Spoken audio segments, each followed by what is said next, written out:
Պարոն Խաչիկյան Եվրոպական քաղաքական համայնքի գագաթնաժողովն է Երևանում եւ Ալիևը օգտագործեց այդ հարթակը Եվրախորհրդարանի բանաձևերը քննադատելու համար, ինչպես նաեւ արցախահայերին սեպարատիստ անվանելու համար։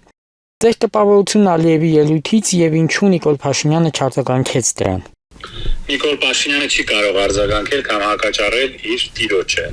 Նա Ալիևի դեսպանն է Հայաստանում, որը ներկայացնում է Ադրբեջանի շահերը Հայաստանում։ Ալիևի դիրքը հասկանալի է, մեզ համար ընդունելի չի, բայց դա հասկանալի է։ Նա Ադրբեջանի ղեկավարն է եւ նա ներկայացնում է Ադրբեջանի տեսակետը, Ադրբեջանի շահերը։ Պրոբլեմը Ադրբեջանը չէ, պրոբլեմը մենք ենք, որ մենք ընտրել ենք, ենել երկրորդ անգամ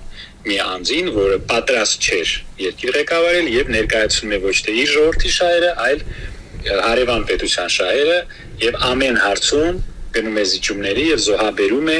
մեր ժողովրդի շահերը։ Դա է պրոբլեմը, ոչ թե Ալիևի ասածը։ Առհասարակ ձեր գնահատականն այդ բանաձևերին։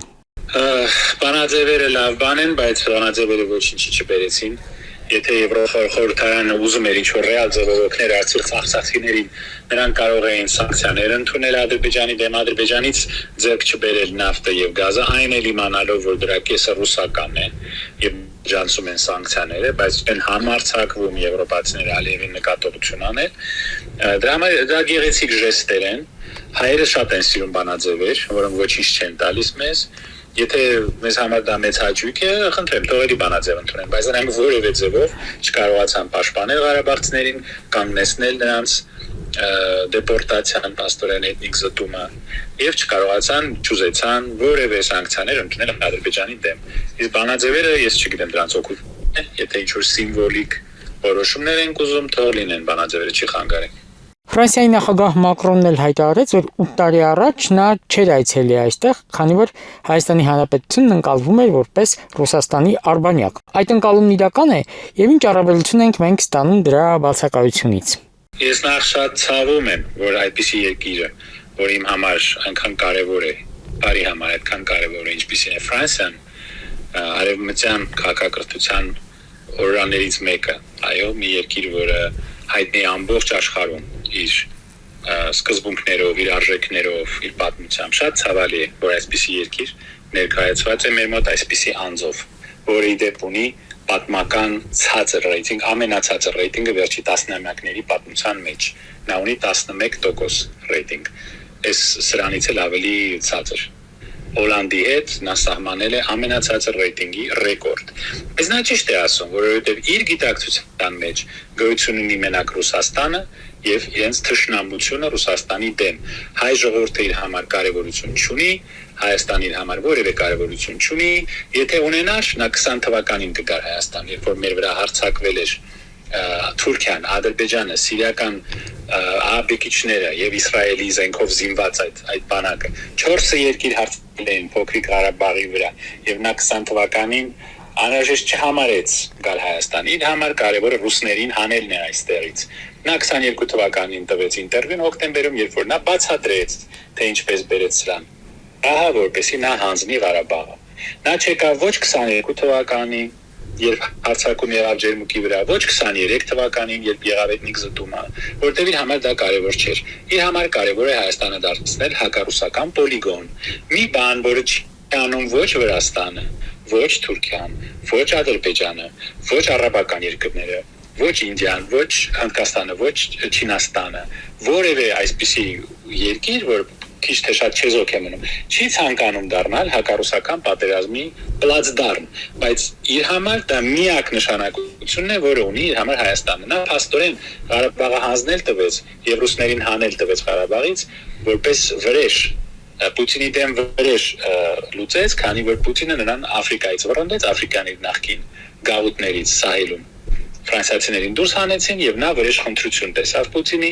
դեմ մեր հաշվին։ Իր համար մենք ուղղակի քաղաքարտ ենք։ Այդպես որ այո, նա ճիշտ է ասում, իր համար միակ կարևոր բանը դա հակառուսական ճակատ ստեղծելն է, ոչ թե հայ ժողովուրդը։ Իսկ Ֆրանսիայի Շարլ Ազնավուրի երգերը նա դեռ կերքի տարիներով, երբ որ պետք լինի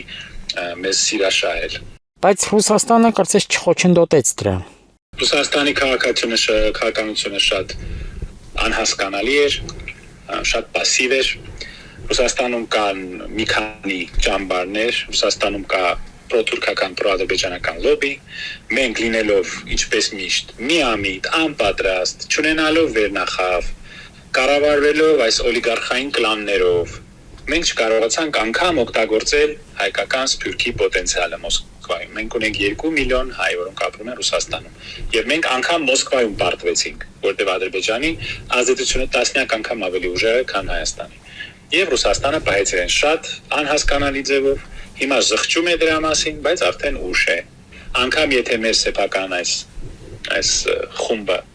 զոհաբերեց Արցախը եւ դավաճանեց Արցախը, արցախցիներին, անգամ այդ պարագայում Ռուսաստանը չպետք է զիջեր